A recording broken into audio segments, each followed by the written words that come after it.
Estamos no ar com o episódio número 13. Este que é o podcast do empreendedor. Estou eu, o Luiz e o cérebro do Namura.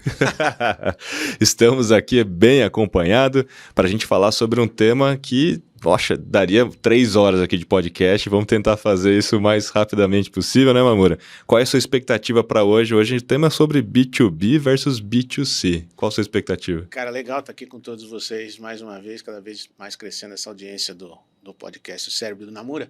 É uma área bem interessante, porque B2B significa business to business, né? Acho que todo mundo sabe o que é isso. B2C, business to consumer. Tá, eu começo a vender para outra empresa ou começo a vender para os clientes no varejo?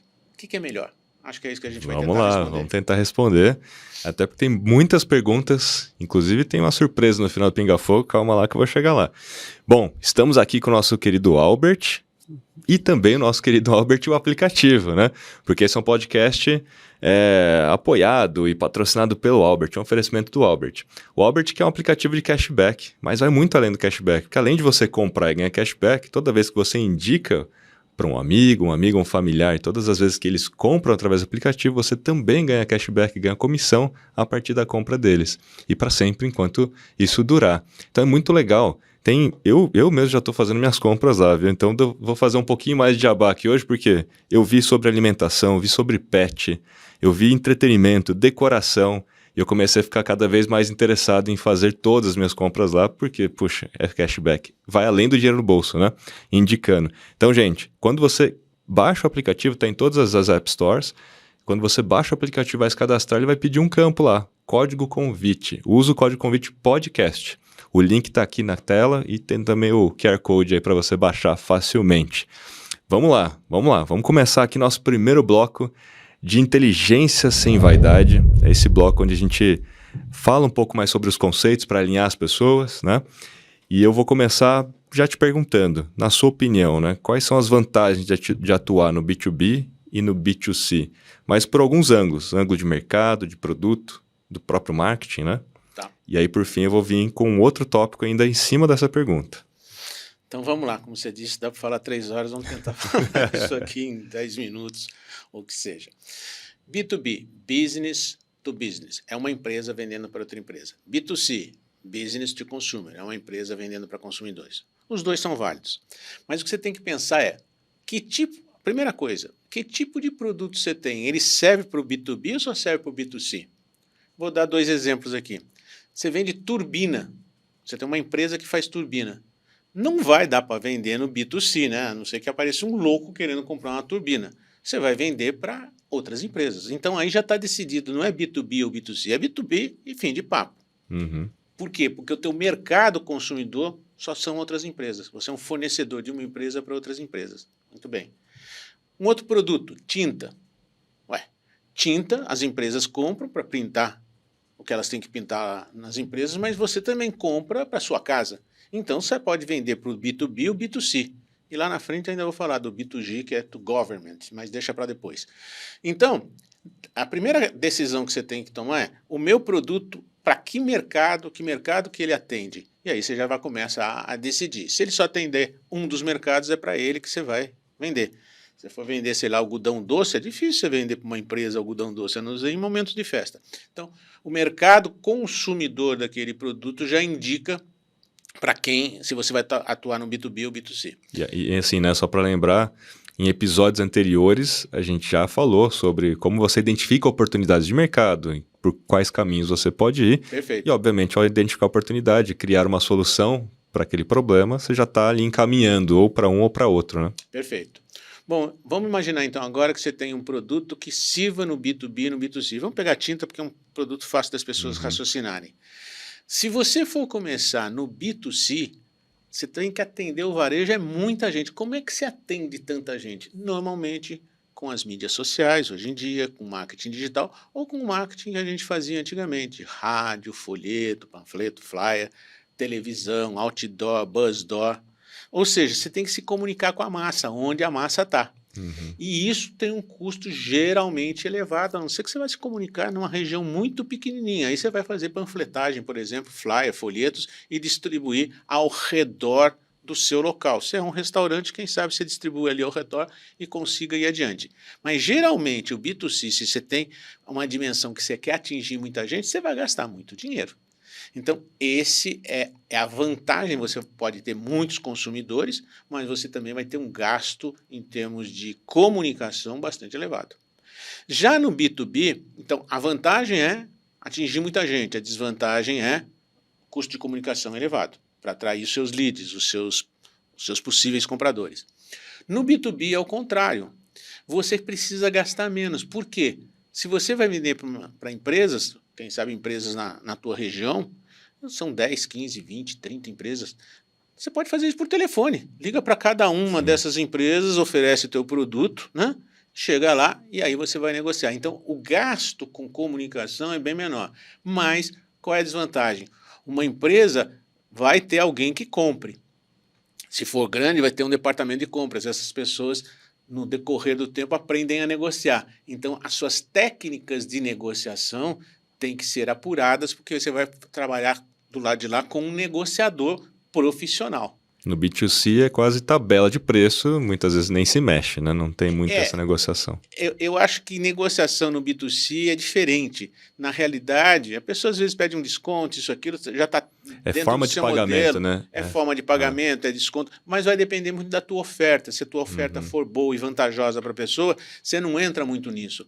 Você não vai num supermercado e vai passar no caixa e fica discutindo o preço.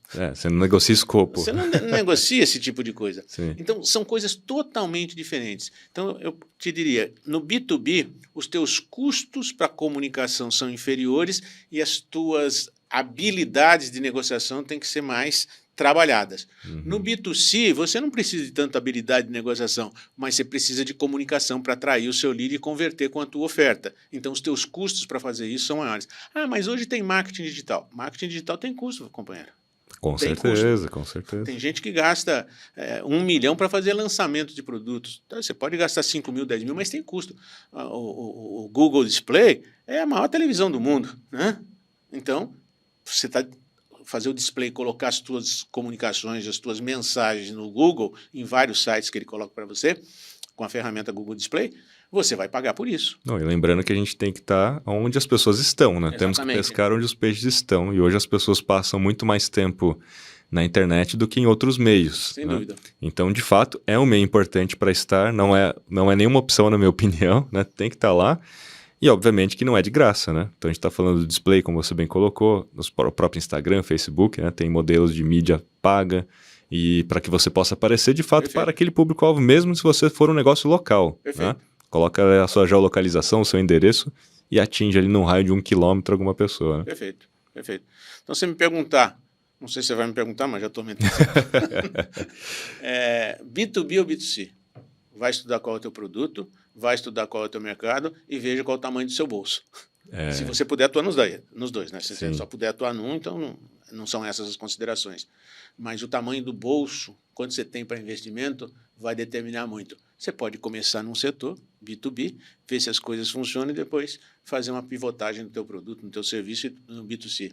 Eu fiz em algumas vezes o oposto disso, mas depois a gente comenta. E nesse caso, né, do bolso, né, eu acho que mesmo no B2C, você também pode considerar começar pequeno no sentido de, em vez de colocar um monte de dinheiro para alcançar o potencial total, você pode diminuir o inventário de mídia, né, que seria esse alcance total do seu público potencial, para pelo menos priorizar a frequência de vezes que você vai aparecer para as mesmas pessoas. Você tocou em 2 pontos fundamentais. Primeiro, às vezes você acha que você está totalmente certo, é por aqui, e joga a grana naquilo. E era um pouco para a direita, não era por aqui.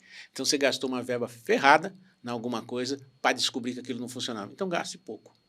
Gaste pouco e acerte a rota. Depois que você acertar a rota, aí sim você vai e potencializa. Tem muita gente que fala em marketing digital, eu tenho que aumentar a minha verba de tráfego. Tá, vai aumentar a tua verba de tráfego para falar alguma coisa que as pessoas não estão escutando ou para quem não deveria ser dito aquilo. Para que você aumentou a verba de tráfego? Só para perder mais. Então, você só faz escala depois que você tem a certeza da direção. Não, é muito legal isso, né? Testar, né? Exatamente. Não escale alguma coisa que ainda você não tem certeza. Boa. Boa. Não escale alguma coisa que você não tem certeza, porque você vai perder dinheiro.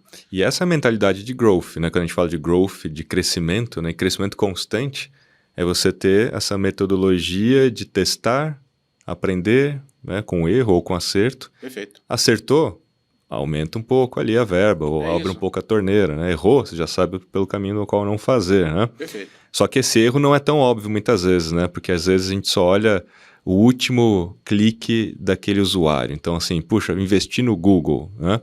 E as pessoas que vieram do Google não estão convertendo. Então a gente olhou só o Google. Mas na maioria das vezes as pessoas só foram no Google buscar porque te viram nas mídias sociais, né? Então você tem que aumentar a sua qualificação talvez em alguma ponta, né, para aumentar a qualificação na conversão geral, né? Isso é um jogo de xadrez com paciência de chinês. É boa. Entendeu? Ou seja, você tem que perceber todos os pontos que você pode mexer. Por isso que a gente fala em funil. Eu faço uma publicidade no Google, seja onde for, né? A gente fala muito Google, mas tem outras ferramentas possíveis aí. E aí, pouca gente vem. Então, o problema deve estar na chamada da minha publicidade, né? Na headline que eu faço lá. Não está legal. No web design, não chamei atenção, então as pessoas não vêm. Ah, as pessoas vieram, legal. Talvez eu tenha oferecido viagem para a Lua de graça. Vai vir gente pra caramba. Mas depois, quando ela vê a oferta realmente, que não era bem aquilo, não era essa lua que você estava pensando, é uma cidade que chama Lua, você enganou as pessoas. Aí elas não compram o seu produto.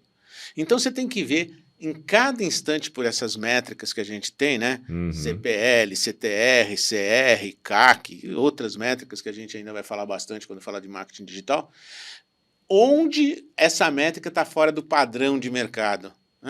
De cada 1.000 pessoas que visualizam a minha publicidade, 100 vêm? 10%, ou melhor, 1%. Esse percentual é um percentual razoável ou está ruim?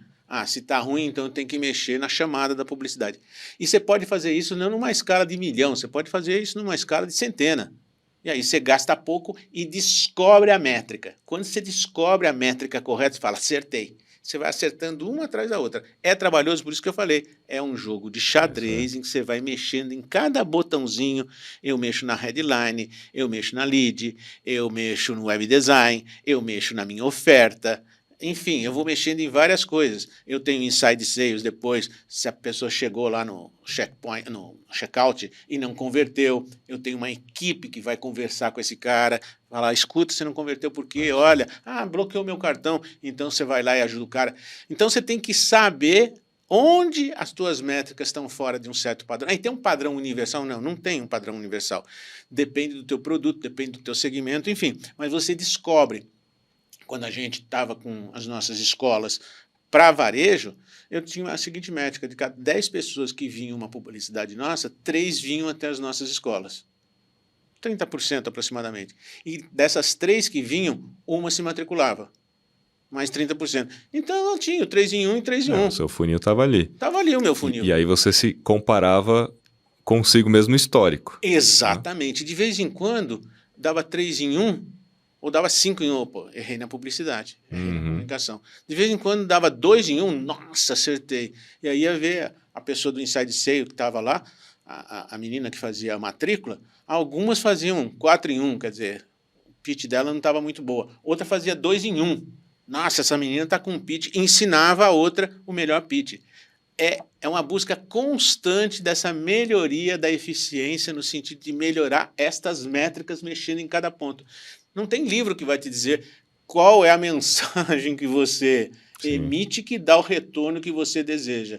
Você tem as técnicas de chamar atenção, de criar interesse, de despertar o desejo e fazer a conversão, levar para ação. Tem técnicas para isso. Essas técnicas a gente vai passar aqui pelo livro. E tudo isso com a premissa de que o produto ou serviço tem que ser bom, né? Porque senão não adianta nada você fazer campanha, gastar um dinheiro que não resolve. Às vezes as pessoas não te conhecem, não te conhecer é muito bom, sabe por quê? Porque ainda elas não têm uma opinião formada sobre você. Pior do que não te conhecer é te conhecer e ter uma opinião horrível sobre você. Isso... que vai parar no Reclame Aqui, que vai parar em algum outro lugar. Eu costumo dizer uma coisa, que é o seguinte, você não tem condições de saber a imagem que a pessoa tem de você. se acha você simpático, agradável, inteligente, não inteligente. Você não tem condição de saber isso exatamente, mas você tem condição de tomar ações que façam com que a pessoa tenha a imagem que você deseja dela. Eu quero que as pessoas me achem uma pessoa gentil. Então seja gentil, porque daí você vai construir essa imagem. Eu quero que as pessoas achem que eu sou um cara que me posiciono, que eu tenho opinião firme. Então tenha opiniões firmes, se posicione, que a pessoa vai ter essa imagem de você. A mesma coisa em relação ao seu produto. Você quer que as pessoas achem que seu produto é de boa qualidade? Construa um produto de boa qualidade, pô, não tem jeito. É óbvio, né? É óbvio. Agora, o Einstein também já dizia, o denominador comum dos gênios é enxergar o óbvio. Uhum. Eu acho essa frase, porque todo mundo fala, é óbvio depois que o cara botou o ovo em pé. Exatamente. Né? Antes não era tão óbvio. Repete. O denominador comum dos gênios é encontrar o óbvio. Muito bom. E igual a mc ao quadrado, que é a formulinha que está aqui no peito do Einstein, né? Pelo menos a fórmula mais fácil, mais simples dele, mais conhecida, E igual a mc ao quadrado. É óbvio, só que teve que ter um gênio para encontrar esse óbvio. É óbvio depois que ele encontra. Aí fica todo mundo falando, nossa, como é que eu não pensei nisso antes, né? E fazer uma pergunta que eu ia falar, que eu deixei para fazer, né? Ainda desse tópico, né? Quais são as vantagens de atuar no B2B e no B2C? Um ângulo que é sobre o ângulo de atendimento, depois da própria venda em si, né? Na sua opinião, quais são essas vantagens e desvantagens? Quais são as principais diferenças no atendimento? Aí você está falando de success client, quer dizer, na hora que o cara comprou o seu produto ou entrou na sua empresa... De um lado você tem saque, né? E do outro lado você tem um customer success, você tem um atendimento personalizado, Perfeito. não sei. É o seguinte, a regra para os dois, ouça o que estão falando de você. Ouça o que estão falando do seu produto. Tem uma coisa que eu gosto muito que eu falo, você sabe por que empresário às vezes resolve problema grande? Porque quando ele era pequeno o cara não notou. Problema, gente, é como massa de bolo com fermento. Só cresce. Você não precisa fazer nada para o problema crescer. Eu falei que hoje eu cheguei um pouquinho atrasado aqui na nossa gravação e pedi desculpas para o pessoal. Por quê? Porque tem uma chuvarada e tem uma goteira lá em casa, estava caindo água em cima do meu computador. Por que eu estou tendo que resolver um problema grande que alagou o quarto, vamos dizer, não chegou a tudo isso, mas encheu de água lá o quarto? Porque quando era pequeno, que era uma telhazinha quebrada, ninguém percebeu. Então o problema só cresce. Então, você quer que os seus problemas não cresçam, escute o teu cliente, seja B2B ou B2C. E é muito interessante. Porque quando você não tem a solução de imediato, se você pelo menos der atenção, a pessoa se sentir ouvida, ela fica muito mais calma e sabe que foi valorizada. Tem horas que você não consegue fazer aquilo que o teu cliente deseja. Pode ter tido um problema de comunicação, ele comprou uma coisa pensando que era outra, a tua comunicação talvez não tenha sido tão boa, ou a interpretação dele não tenha sido tão boa. Não, você está me entregando isso, você prometeu aquilo. Você vai escutar, vai tentar dar uma solução paliativa, eventualmente, se você não conseguir resolver. Mas escute o seu cliente, porque ele é uma fonte de sabedoria para você. Onde você está errando? O que você pode melhorar? Não vá degladiar com o cliente. Então, a regra para os dois é escute o seu cliente, entre em alguma conversação que permita um acordo saudável para você e para a empresa. Eu já errei algumas vezes nisso.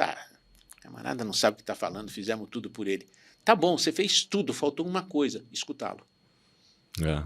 Eu aprendi também, as duras penas ao longo da minha jornada, que a gente sempre tem culpa em algum grau, né? Como você bem colocou.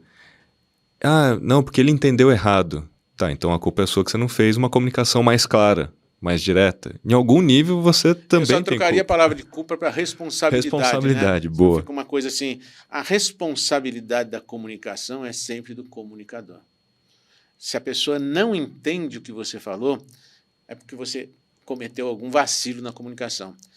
Porque a gente tem que entender que comunicação não é fala. Tudo comunica. Eu posso me comunicar por gestos. Por escrito. Então, se comunicação não é fala, que muita gente faz essa conexão, falei, me comuniquei, o que é comunicação? É o que o outro entende. Independente do recurso que eu uso, pode ser libras, pode ser um texto escrito, pode ser uma imagem. Pode ser uma cor, cor também comunica. Alguém pergunta alguma coisa e você faz assim. É A a não fala, semiótica, né? a não fala está comunicando alguma mensagem que você quer dar. Então, se comunicação não é fala, acho que isso está bem claro para as pessoas, comunicação é o que o outro entende. Se o outro não entendeu, o comunicador não foi eficiente ou, pior, eficaz. São os códigos de comunicação, né? Código é sempre aquela coisa que não é explícita, né? Ela muitas vezes é implícita, mas o código depende muito da própria sociedade, do comportamento da sociedade. Como a gente falou, o vermelho numa placa escrita em amarelo, ou vice-versa. Você não precisa ler, você já sabe que aquilo talvez é uma promoção, uma oferta, alguma coisa nesse sentido. Uma pessoa com o braço cruzado, uma pessoa com o braço aberto, um sorriso. É simples. Quer ver um código de comunicação clássico na internet? Escrever com letras em maiúsculo. Todo mundo entende aquilo como gritaria. É verdade. Não escreve com maiúscula, a não ser que você queira chamar muita atenção para um tópico específico, você não esteja brigando, porque fora disso, numa conversa, botou maiúsculo, é o equivalente a estar gritando. Né? Sim. Então, eu acho que tem um segredo na vida desses óbvios. Uhum. Aprenda a escutar. E agora, né? Que as pessoas respondem com figurinhas ou emojis. Né? A comunicação é essa agora. Eu acho que esses hieróglifos... Hieróglifos, boa. Entendeu? Boa. Dizem Moderno. que quem fala mandarim, estava falando no chinês, quem fala mandarim tem todos aqueles símbolos lá. E para você falar razoavelmente bem, aí quem fala mandarim me corrija se eu estiver errado, você precisa dominar de 2.000 a 5.000 símbolos. Que doideira, não são algumas letras, né? 26 letras, 23 ou 26 letras que se formam palavras e se comunica. Olha a loucura. Eu acho que a internet virou um mandarim digital, porque os emojis, cada emoji daquele, você fica procurando, feito um doido, um emoji para comunicar alguma ideia. Uhum. E tem alguns, né? Você faz isso, significa uma coisa, joinha significa que você gostou, mas isso tudo é comunicação. Você pegar uma pessoa de mais idade que não está acostumado com esse ambiente, você coloca isso, ele não está entendendo. Sim. Você coloca isso, ele não está entendendo. Uhum. Então você não está se comunicando. Tem o lance do contexto, né? Qual é o público? Depende do contexto, depende do seu público. Fala a língua que você fala na Austrália, não vão te entender. Vai numa tribo indígena, não vão te entender. Então, a comunicação depende do seu público, mas depende de você conseguir transmitir de forma inteligível a mensagem que você quer transmitir. Então, muito bem. Acho que a máxima é guardar isso daqui. Comunicação não é o que você diz, é o que o outro entende. Se o outro não entendeu, você não se comunicou. Excelente. E assim, você falou do exemplo de tinta, né, que pode ser vendido tanto para empresas quanto para consumidor final, né?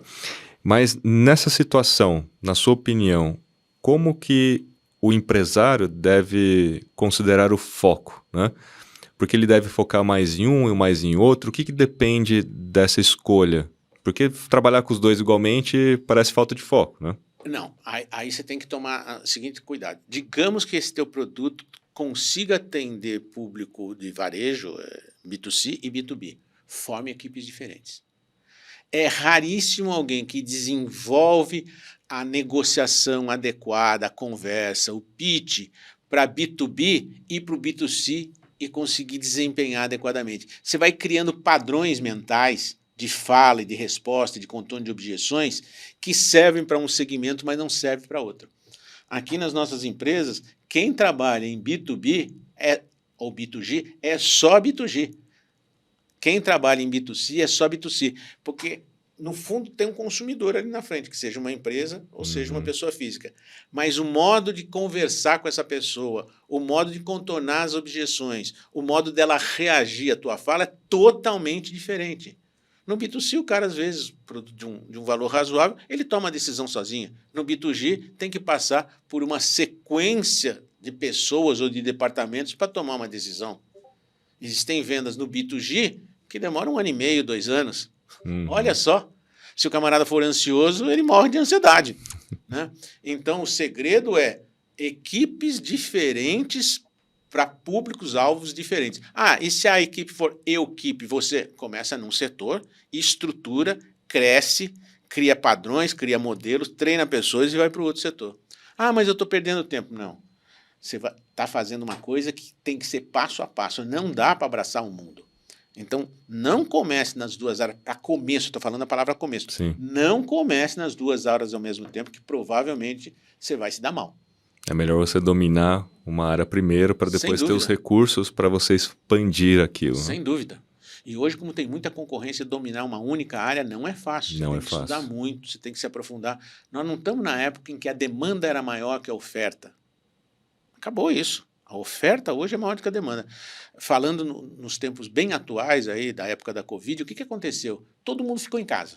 Uhum. Você não podia sair para fazer coisa nenhuma. Então você tinha que comprar. Todo mundo começou a aprender a comprar na internet. Isso adiantou 5 anos, 10 anos em um ano. E era uma demanda reprimida imensa. Então quem começou a vender pela internet vendeu que nem água. Não precisava nem de departamento de vendas, precisava só de marketing. A diferença entre o marketing e venda é que o marketing atrai, a venda converte. Mas eu fazia uma propagandazinha, o cara clicava e já comprava, meu Deus do céu, eu não preciso de mais nada. Uhum. Entendeu? Basicamente o marketing fazia a conversão, porque a demanda era reprimida. A Covid arrefeceu, para não dizer que acabou, mas pelo menos arrefeceu muito, as pessoas foram para a rua. O que aconteceu? Elas começaram a ir em shopping, começaram a comprar em outros lugares, não tem que comprar mais só na internet. E muita gente que não vendia na internet começou a vender. Então, se antes eu tinha uma demanda reprimida alta e pouca gente para oferecer, essas pessoas que começaram a abrir suas empresas começaram a oferecer. E essa demanda foi sendo atendida. De repente, essa demanda diminui e agora você tem muita gente vendendo curso de tudo que é coisa na internet. Pelo amor de Deus. Né? O que acontece? Para conquistar essas pessoas, você tem que gastar muito mais dinheiro.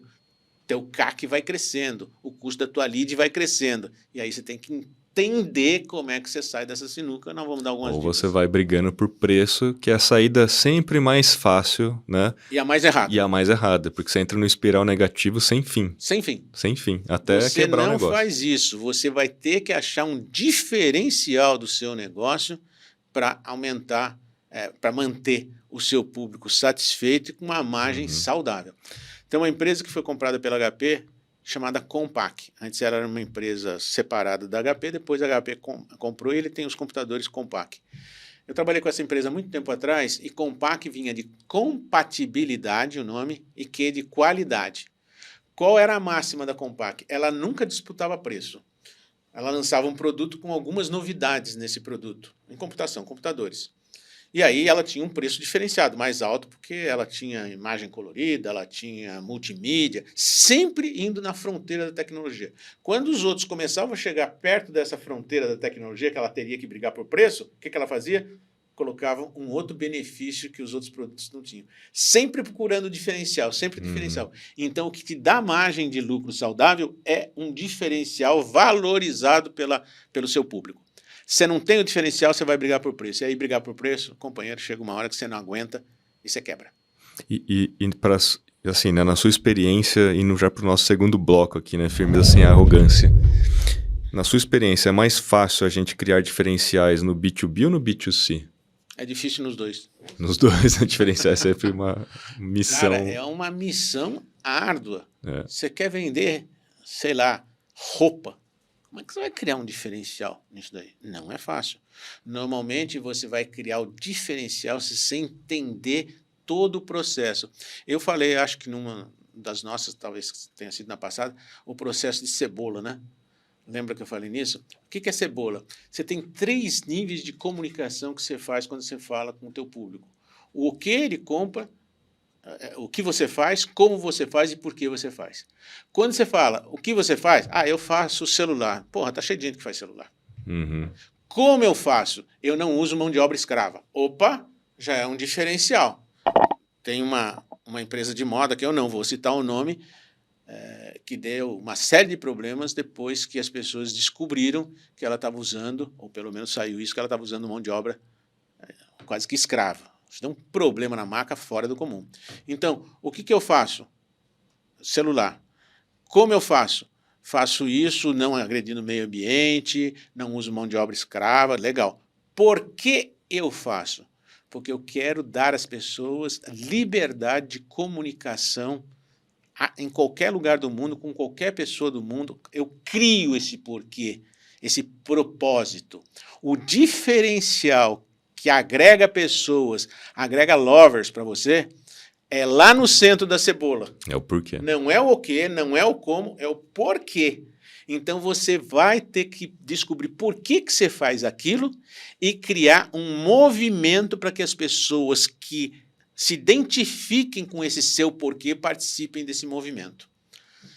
Eu faço isto aqui e tem uma coisa muito importante: 1% de todas as vendas vão para pessoas com necessidades visuais, blá, blá, blá, blá. Pô, eu gostei desses caras. A Tem que ser decisão, honesto. então, a decisão não é pelo aspecto funcional. Não né? mais. Né? Não mais.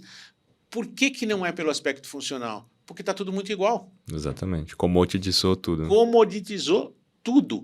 Se você, nessa época que eu falei da Compaq, ela colocava diferenciais de usabilidade que outros não tinham. Então as pessoas compravam por esse diferencial.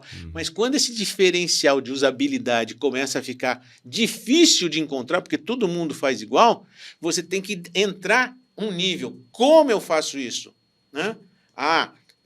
Eu como verdura. Tá. Tem lá alface, tudo quanto é jeito. Não, mas essa aqui não tem agrotóxico. Como eu faço? Eu planto ela sem agrotóxico. Muita gente vai pagar um pouco mais porque tem o diferencial que não tem agrotóxico. E por que eu faço isso? Porque eu quero que as pessoas tenham uma vida saudável realmente, não no discurso. Gostei. Eu também quero isso para mim e para os meus filhos. Então, você pega uma Apple. Uma Apple, ela sempre teve diferenciais, mas sempre teve concorrentes o tempo todo. A paixão que as pessoas têm é porque a Apple virou quase que uma religião. Sim. Virou quase que uma religião. Porque tem um porquê de unir as pessoas, de estar na fronteira da tecnologia, de ser uma coisa disruptiva, totalmente inovadora, que está dentro dela. Isso é tão forte que algumas outras marcas lançaram benefícios superiores, tela arredondada, enquanto ela de vez em quando deu uma paradinha, mas as pessoas não abandonaram a Apple. É a empresa mais valiosa que existe no mundo até hoje, há anos. Tem a ver com capital social também a Apple, né? A associação que você faz com aquela marca e o que ela representa na sociedade. É isso. Isso está dentro do porquê, do propósito. Isso você vai construindo aos poucos. Namor, estou lançando uma coisa agora, como é que eu faço isso? Começa a pensar o que você faz, como você faz, por que você faz, sua missão, seus valores, e você começa a comunicar isso nas suas mensagens publicitárias. Mas é do dia para a noite? Não. Mas depois de um certo tempo, fica estabelecido na mente do consumidor a imagem que você quer construir acerca de você mesmo, do seu produto. Animal.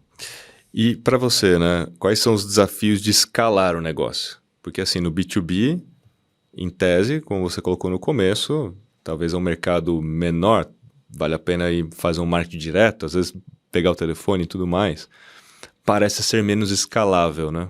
Nesse formato B2B, do exemplo do telefone. Mas quando a gente vai para SaaS, software como serviço, que são softwares que vão para outras empresas usarem, né? São produtos digitais, que já são nativos digitais, então você tem um modelo de escala muito grande, né?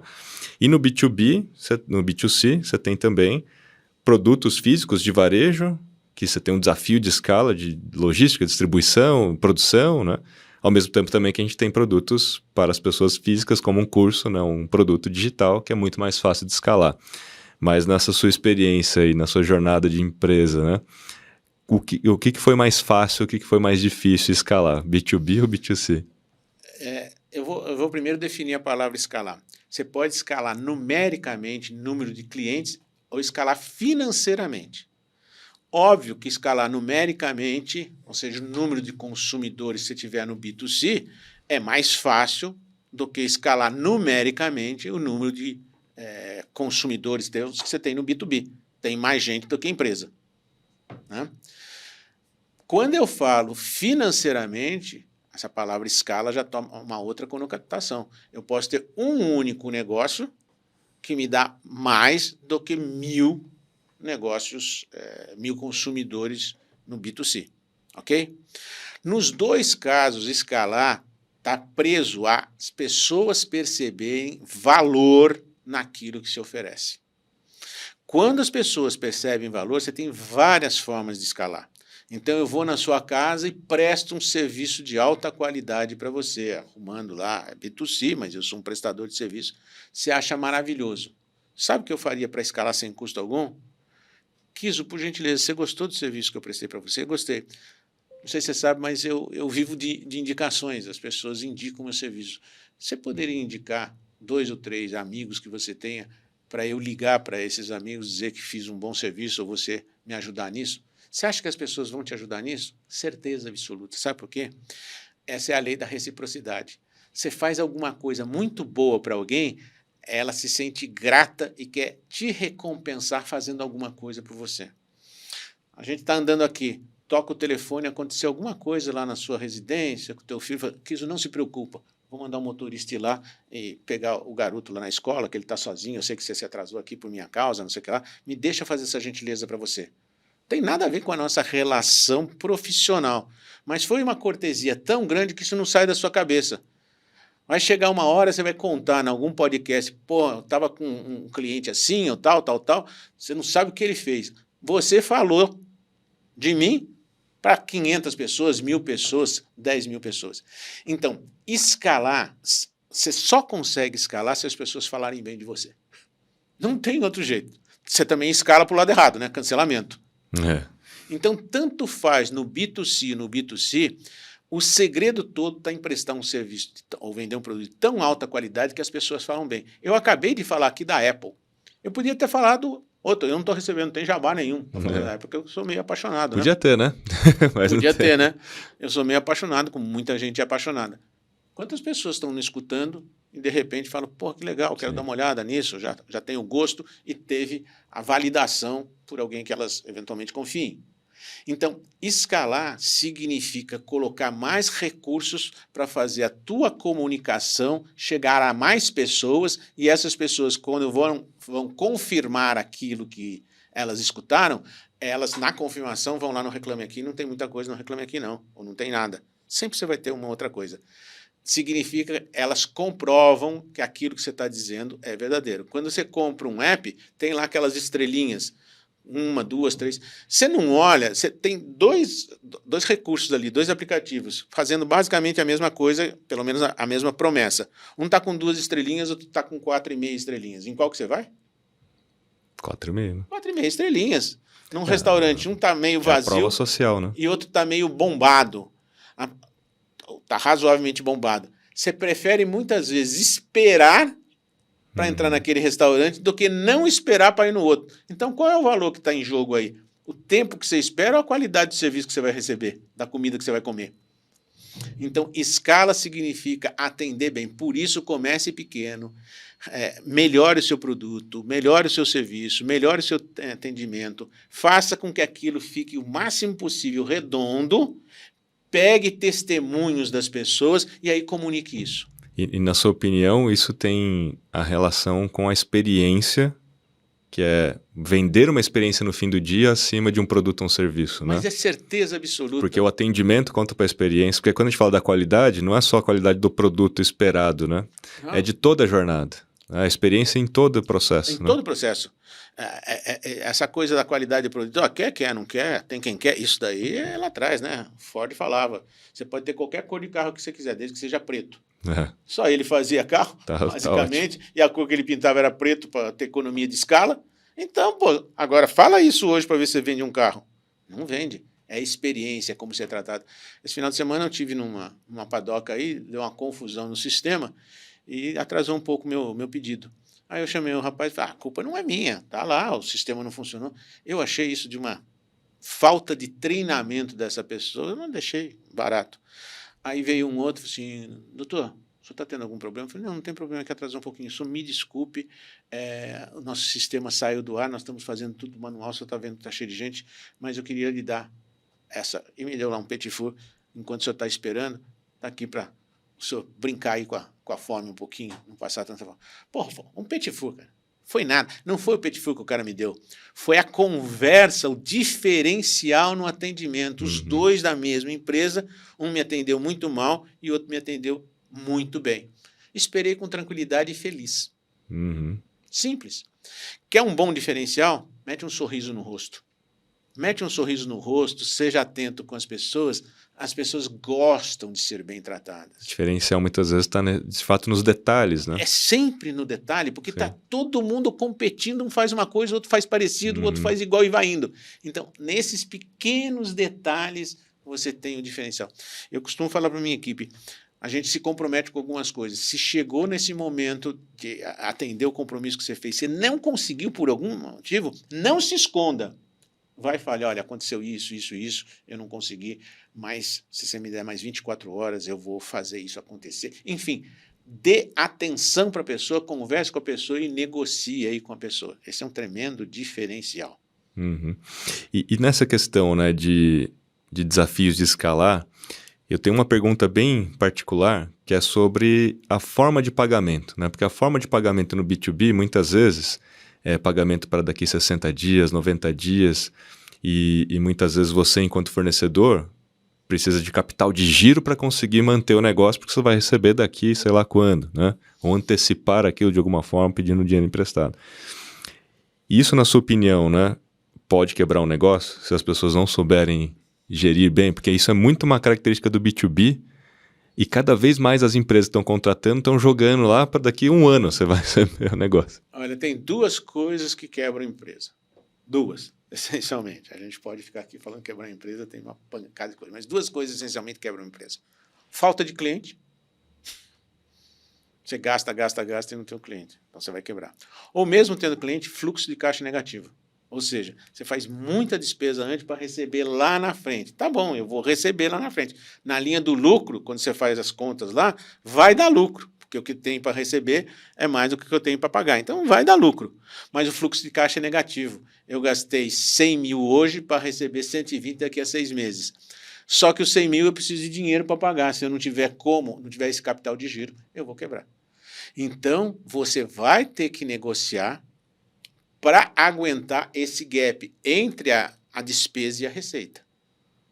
Isso é fundamental. As pessoas não percebem nisso. Eu compro por 10, vendo por 20, legal. Tá, vendo por 20 para receber daqui a 10 anos. Só para fazer um exercício de lógica. E como é que eu chego nos 10 anos? Eu morri. E muitas vezes pede emprestado, né, para antecipação de capital, mas paga juro, come toda a margem e aí você tem prejuízo. Né? É engraçado porque na época de altíssima inflação, que muita gente nova não sabe, mas a gente teve meses de 82% de inflação lá em 1985, por aí. 82% de inflação num único mês. É só entrar aí no Google e você vai ver que é mais ou menos nessa época, aproximadamente. Então, o que algumas empresas faziam? Eu comprava uma geladeira do fornecedor por 1.000 e vendia por 900. Como é que o cara compra por 1.000 e vende por 900? Então, fui lá, comprei por 1.000 e falei para você, olha, é 900. Você pesquisa por aí, pô, é 1.000, tá abaixo. Só que os 900 você me dá agora, à vista. Eu pego e negociei com o vendedor da geladeira os 1.000 para pagar daqui a 30 dias. Mas os teus 900, porque está bem barato, eu peguei à vista. Aí eu apliquei esses 900 por 30 dias, com 80%, ele vai virar aproximadamente 1.700, e aí eu tenho que pagar 1.000, eu ganhei 700. O ganho estava no giro financeiro que eu fazia, receber antes de pagar. Eu inverti o fluxo de caixa. Uhum. O produto era só o chamariz para a pessoa levar o produto e dar o dinheiro. E eu ganhava dinheiro, eu não fazia isso, mas as pessoas ganhavam dinheiro no mercado financeiro. Então, trabalhar com o fluxo de caixa, tanto você como vendedor, né, como cliente, como comprador, isso muda o jogo. Resumo dessa história para não ficar complicado. As tuas entradas têm que ocorrer geralmente antes das tuas saídas. Às vezes não dá. Ou seja, o que você vai fazer? Você como vendedor, você tem insumos, você vai negociar esses insumos para pagar daqui a 30, 60 dias, mas vai pegar a entrada de alguém. Por que existe o conceito de entrada? Justamente para fazer um fluxo de caixa positivo. Pelo menos para pagar o custo. Eu lembro que a gente fazia a seguinte coisa. A gente alugava um imóvel e conversava com o proprietário e falava, olha, eu consigo te pagar daqui a 6 meses. Não, é porque eu tenho muitas despesas, isso aqui. Não, negociava 3 meses eu começava pagando. Bom, ganhava 3 meses. Ia nos veículos de comunicação e tinha um negócio chamado 30 dias fora o mês. Né? A gente começava as nossas campanhas no dia 1º de janeiro, as campanhas colocavam na rádio 30 dias fora o mês, ok? Então, fora o mês de janeiro, 30 dias daria 28 de fevereiro. A gente ia pagar 28 de fevereiro, mas do 1º de janeiro a 28 de fevereiro estavam todas as matrículas, estava vendendo. Sim. O fluxo de caixa era positivo, entrava antes de sair. Então, uma coisa que você tem que fazer é isso, negociar o teu fluxo de caixa, porque, volto a dizer, não ter cliente ou ter cliente com fluxo de caixa negativo por longo tempo, você vai quebrar. É alavancagem, né? Se trabalha de forma alavancada é um perigo, né? Uma bola de neve. É bem perigoso. Muito bem, vamos para o nosso terceiro bloco aqui, franqueza sem descrição. E aí algumas perguntas mais rápidas aqui. Iniciar um negócio B2B, na sua opinião, é mais desafiador? Mas eu quero fazer isso por alguns ângulos, né? Primeiro, forma de pagamento. A gente acabou de falar aqui, né? Forma de pagamento muitas vezes é alavancado. A decisão de compra é mais longa. Então, assim, é mais desafiador B2B, porque assim, no B2C, a gente comentando a alavancagem, você tem vendas mais picadas, então por mais que de repente um cliente tenha negociado pagar em 12 vezes, alguma coisa nesse sentido, você tem muitos clientes, então você dilui o risco, né? E o processo de compra é mais curto. No B2B é mais longo, você tem essa alavancagem.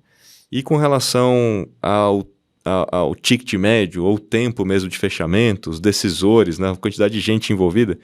Por isso tudo que eu quero te perguntar de novo, né? É mais desafiador B2B? Eu não vou dizer que é mais ou menos, são coisas diferentes. O que é mais difícil, pilotar um avião ou um Fórmula 1? Não sei te dizer. Você tem que se acostumar com cada uma dessas coisas, porque são demandas tão diferentes. É como se a pergunta fosse assim, o que é maior, amarelo ou vermelho? Não sei, pô. O que eu gosto mais, tá bom, eu gosto mais de amarelo. Quem gosta de Ferrari gosta mais de vermelho, entendeu? Então tem certas coisas que eu acho que não dá para comparar no que é mais difícil ou mais fácil. São coisas diferentes. O que é difícil? Você pegar uma pessoa que está acostumado 20 anos no B2B, bota ela no B2C. Não dá, muita gente, é complicado, eu não estou entendendo como é que faz isso. Toda hora tem gente falando, não sei. Não sabe. Pega alguém do B2C, que está acostumado com essa anuncia e vende, anuncia e vende, anuncia e vende, e bota ele no B2B e ele anuncia uma venda. A jornada é tão longa que às vezes pode demorar 1 mês, 2 meses, 1 ano, 1 ano e meio para fechar uma grande venda. Não dá, isso é muito difícil, eu não consigo fazer. Então eu não diria que um é mais fácil, outro é mais difícil. Cada um tem os seus desafios próprios e você, quando mergulha, você vai vendo tempo, jeito de falar, oferta que você faz, ciclo de vida do produto, jornada do cliente. Você vai se acostumando com isso, vai aprendendo, vai desenvolvendo as suas técnicas para aumentar a sua eficiência. É mais fácil fazer comida italiana ou comida francesa? Eu não sei, pô. Mas eu sei que o cara que faz muito bem uma comida italiana há 30 anos, se ele for fazer francesa, ele tem até os princípios, mas ele mete os pés pelas mãos, porque a comida francesa geralmente são pratos menores, mais, sei lá, talvez mais delicados. A comida italiana é sempre mais volumosa. É diferente. Então, por isso que eu digo, qual é o segredo? Equipes separadas. Cada um vai enfrentar os seus desafios e tem técnicas, a gente pode falar nas técnicas de venda do B2C, do B2B, do B2G, a qualquer momento aqui. Tem técnicas diferentes, mas eu não consigo dizer para você qual que é mais desafiador. Cada um tem seus desafios próprios. Vai ficando mais fácil à medida que você vai manter na sua consistência naquele foco. O que é mais desafiador? Jogar basquete profissionalmente ou jogar vôlei profissionalmente?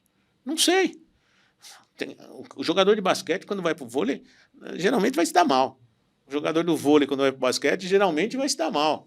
É mais fácil correr 100 metros rasos ou maratona de 42 quilômetros.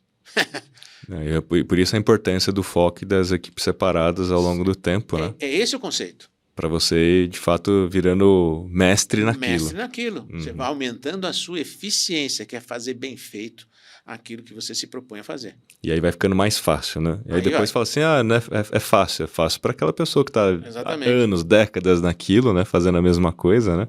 É como em arte marcial, é como em esporte, é como essas analogias funcionam muito bem, né? Vamos fazer um break aqui para falar do nosso livro Yes, You Can, para dizer o seguinte, né, gente? A gente está aqui no nosso 13º episódio E todos os episódios são baseados no livro. O livro do senhor Luiz Namura, que a gente está aqui com o Cérebro Namura. É uma experiência entre ler o livro e assistir ou ouvir aos podcasts. Uma experiência, está falando de experiência, né? É uma experiência bem rica. Aqui a gente está falando de vários assuntos complementares, inclusive aquilo que está escrito no livro. Se você tiver interesse, está aqui o link. Faça também um post com algum insight daquilo que Namura falou, @LuizNamura no Instagram, para que você possa receber também esse link direto aí no seu inbox. Muito bem. A gente já falou, inclusive, sobre conhecimento quântico. Ó. Tá aqui a gente tem um episódio só sobre o conhecimento quântico, ficou fantástico. Se você ainda não sabe o que é isso, volte aí um episódio que está incrível. E hoje, Namura, tem um pinga-fogo diferente. Tem um pinga-fogo onde alguns dos seus seguidores mandaram aqui perguntas, né? Legal. Então, diretamente para você sobre esse assunto B2B ou B2C. Né? Bom, vou falar aqui da pergunta da Andressa Alegre. Né? Qual é o principal combustível de vendas do B2C? O principal combustível de vendas do B2C é o teu produto. Tá? Você tem que ter um produto que satisfaça uma necessidade do cliente. Se você tiver isso, você andou 50% ou mais por cento ainda do mercado. Você tem alguma coisa que não satisfaz as necessidades do seu cliente, não adianta você gastar rios de dinheiro. O cara pega aquilo, não serve para mim, não serve para mim. Então, o principal combustível é o seu produto. Ah, bom, eu já tenho um produto. Eu falei que é o principal, não é o único, porque tem gente que pensa a seguinte coisa: eu tenho um produto tão fantástico que todo mundo vai vir atrás de mim. Eles nem te conhecem. Você não fez nenhum trabalho de comunicação. Você não fez trabalho de comunicação. Então você tem que ter duas coisas. Um produto é a condição sine qua non. Sem ela, você não vai para lugar nenhum. Uhum. Supondo que você já tenha um produto, que tenha um porquê, que seja feito de um jeito legal, que satisfaça as necessidades do cliente, tudo isso que a gente vem falando nesses podcasts todos aqui, eu já tenho isso. Aí você tem que comunicar isso para o mercado. O mercado tem que saber. Então, quando a gente usa a estrutura dos 4 As do marketing, análise, adaptação, ativação e avaliação. Análise, o que é? É a pesquisa para desenvolver o teu produto.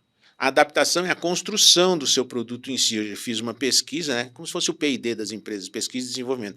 Eu analisei o que as pessoas querem e desenvolvi o meu produto. Opa, eu já tenho. São os 2 primeiros As, 4 As. Análise, adaptação, ativação e avaliação. Analisei, adaptei, construí canal de venda, como é que eu vou fazer. Agora eu tenho ativação de mercado, que as pessoas confundem marketing com publicidade. A publicidade, a propaganda, é simplesmente uma das ferramentas do marketing quando eu quero ativar o mercado. E aí tem uma infinidade: rádio, folheto, cartaz, faixa, outdoor, Google, me ajuda aí, redes sociais, Instagram, LinkedIn, blá, blá, tá uma pancada para eu falar: ei, gente, eu existo. Uhum. Ei, me escutem, me vejam, olha o que eu tenho para vocês. E aí você se comunica. Então esse é um combustível, a comunicação que você vai fazer para ativar o mercado. Depende da sua mensagem, depende dos canais, depende da jornada que ele está, se ele está no topo do funil, na base do funil. Se ele nunca ouviu falar de você, você tem que chamar a atenção. Se ele já está procurando você, ele vai no Google Search lá, porque ele já é um cara com alta consciência de que precisa daquele produto, ele vai lá. Então você tem que se comunicar aparecendo em tudo que der para você aparecer. Hoje todo mundo fala muito de marketing digital, mas como você mesmo me ensinou, marketing no digital. Sim. Marketing é marketing, não sei onde é que é. Pode ser no digital, pode ser no analógico. E depois que você faz isso, como combustível, depois que você tem o produto, é a ativação. Então, o principal combustível depois que você tem o produto é a comunicação. A gente podia, inclusive, fazer uma analogia, que ela já colocou aqui, né? Combustível, né? Vamos fazer essa metáfora com combustíveis. A gente tem os combustíveis fósseis e tem os combustíveis renováveis, né? A energia renovável. O próprio cliente indicando para outro cliente é uma energia renovável. Né? Fantástico! Desde que você venda uma experiência e não um produto. Perfeito. É isso? É por isso que tanto a gente vê nas mídias sociais aí, o camarada faz um anúncio, chama a sua atenção, leva você para uma landing page. Na landing page você faz um cadastro, ele dá algum presente para você para pegar os seus dados, né? Seu e-mail, telefone, leva você para um grupozinho de WhatsApp e aí ele começa a se comunicar com você. E o que ele usa para convencer? Testemunhos de outras pessoas que são as indicações de alguém falando bem de você. Então, esse é o composto, não vou chamar de complexo, é o composto de comunicação. chamar a atenção, eu divido sempre no AIDA, chama atenção, cria o interesse, desperta o desejo e parte para ação. Como é que você chama atenção? Com uma grande chamada, né? Que fale alguma coisa inusitada, que o cara pare para te ver, porque no meio de tanta coisa. Como é que você cria o interesse? Falando de uma dor do cara. Meu produto resolve esse problema que você está querendo.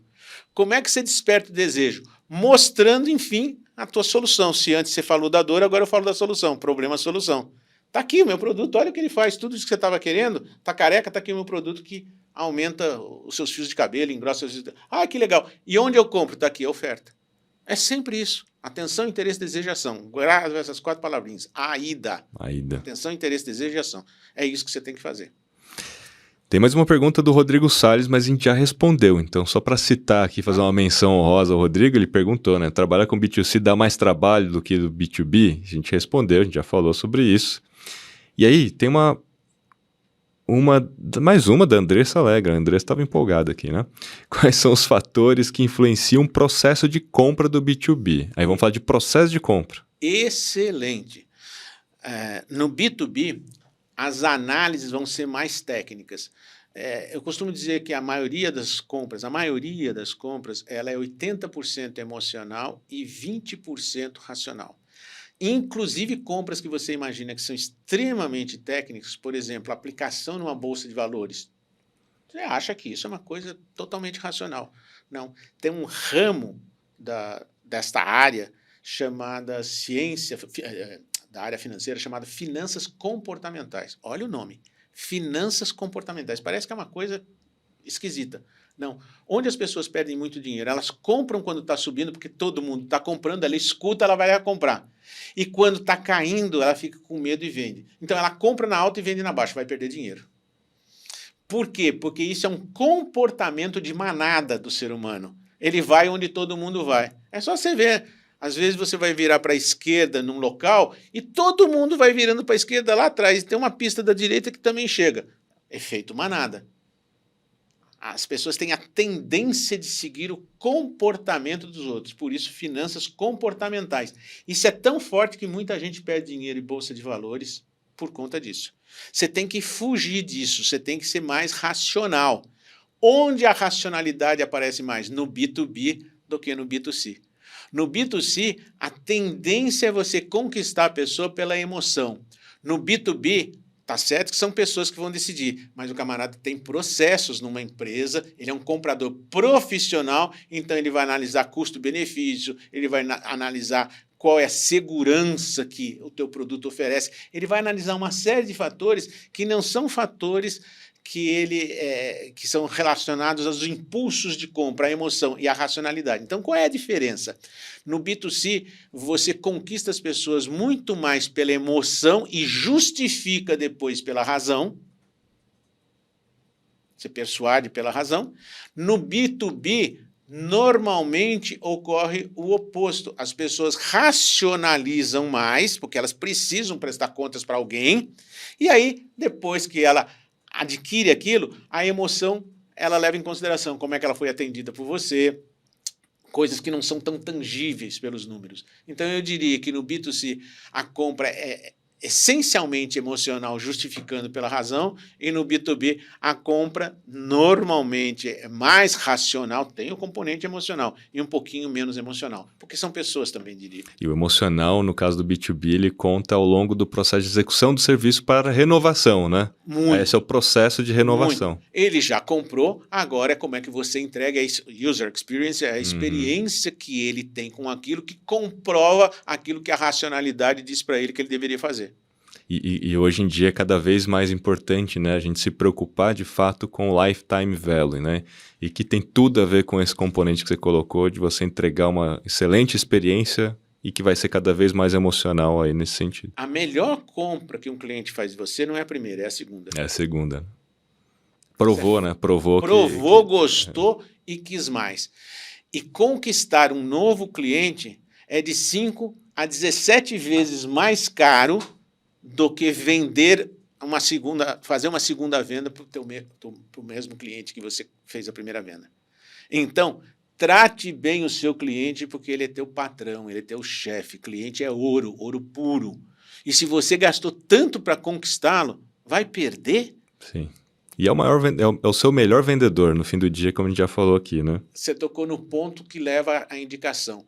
Eu às vezes pergunto para a minha equipe, quem é o melhor vendedor do mundo? Fica todo mundo falando, é fulano que faz isso, é ciclano que faz isso. Não, o melhor vendedor do mundo é o cliente logo após a compra. Sabe por quê? Porque quando ele compra, se ele compra por impulso, ele tem que achar aspectos racionais para justificar para ele mesmo. Qualquer pessoa já comprou uma roupa por impulso, ou comprou um curso, teve aquele alívio, o curso está ali, e não faz o curso. Não assiste o curso. Compra uma roupa e depois de um certo tempo, não compra roupa. Então, não usa roupa. Então, o que as pessoas fazem normalmente? Você comprou alguma coisa, você chega em casa e vai falar com o seu companheiro, companheira, parceiro, crush, seja lá o que for, amigo, irmão, pô, cara, olha da hora o que eu comprei.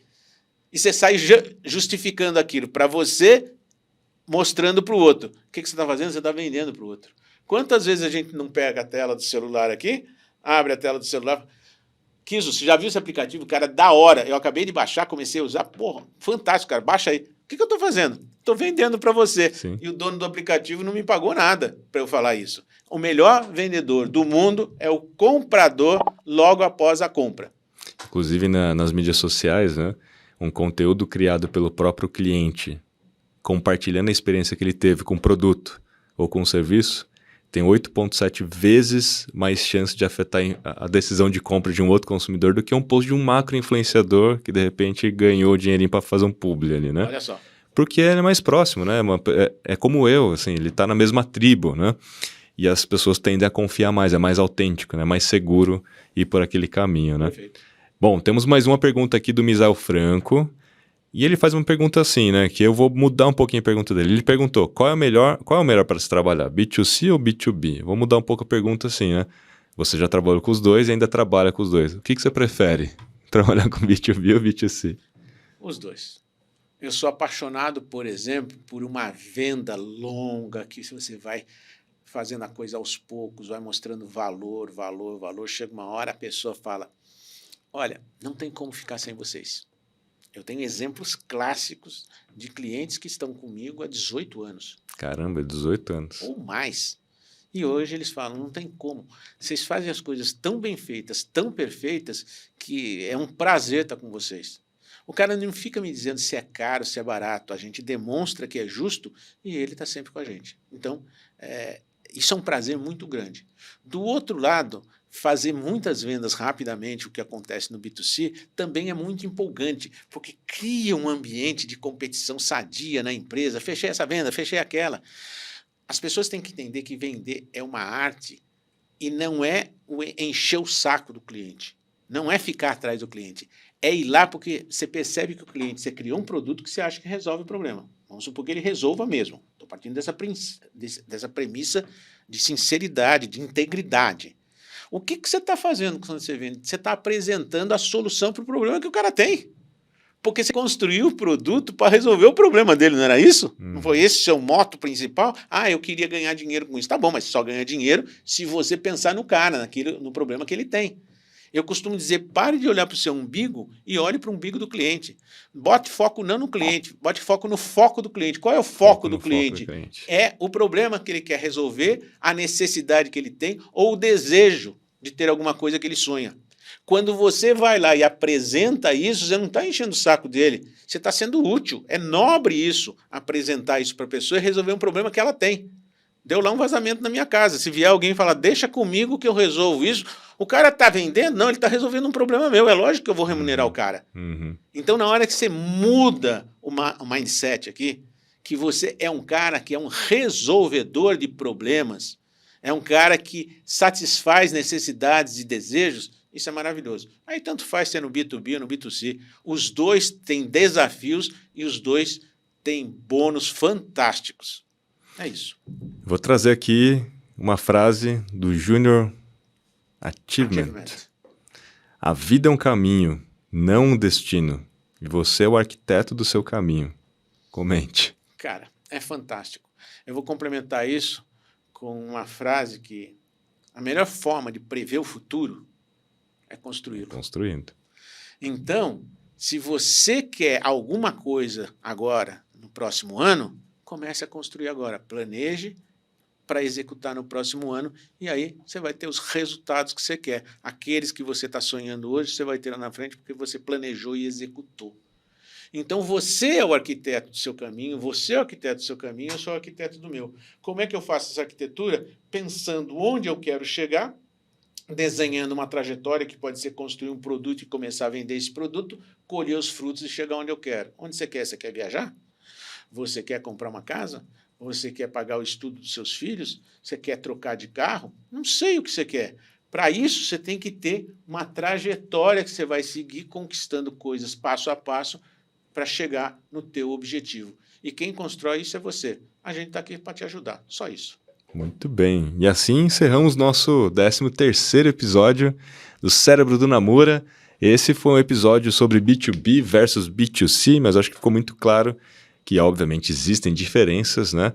Mas ambos são interessantes, ambos são legais, dá para ganhar dinheiro do mesmo jeito, são escaláveis da mesma forma, né? Porque todos podem ser digitais ou físicos, cabe a você ter foco e fazer aquilo. E aí tem muito a ver com essa frase final, né? Do caminho, né? Você de fato ter foco nesse caminho, você ser o arquiteto e construir a sua especialidade, né? E ser cada vez mais eficiente naquele foco, né? Seja no B2B ou no B2C, para virar um mestre naquilo e a venda ficar cada vez mais fácil, né? Então todos os desafios vão sendo vencidos aí. Com a lembrança de que sempre o mundo, principalmente no ambiente digital, é dinâmico. Então as coisas vão mudar, mas o marketing em si não muda. Então a gente falou bastante sobre comunicação e marketing aqui hoje por causa disso, né? Porque os fundamentos e a lógica toda, ela continua valendo. Você vai ter que se adaptar às dinamicidades aí da própria internet e dos ambientes digitais que são mais dinâmicos, né? Mas enfim, e assim fechamos aqui o nosso 13º episódio. Lembrando, né, que toda segunda-feira, às 18h59, a gente está aqui no YouTube para falar sobre empreendedorismo, para dar dicas aí para quem quer começar a empreender ou para quem já é empreendedor. Então, toda segunda-feira tem estreia de episódio novo. Lembrando também que esse é um podcast com oferecimento do Albert, que é um aplicativo de cashback, mas que vai muito além do cashback, é de fato dinheiro no bolso. Eu já estou comprando lá, estou ganhando meus cashbacks aqui já, depois eu mostro em algum episódio os meus produtos, hein? Já fica aqui a dica, eu vou começar a mostrar aqui para vocês verem que vale muito a pena. Então vai lá no App Store com o código convite podcast, baixa aí, está em todos os App Stores, QR Code na tela e link aqui na descrição. Namura, palavras finais?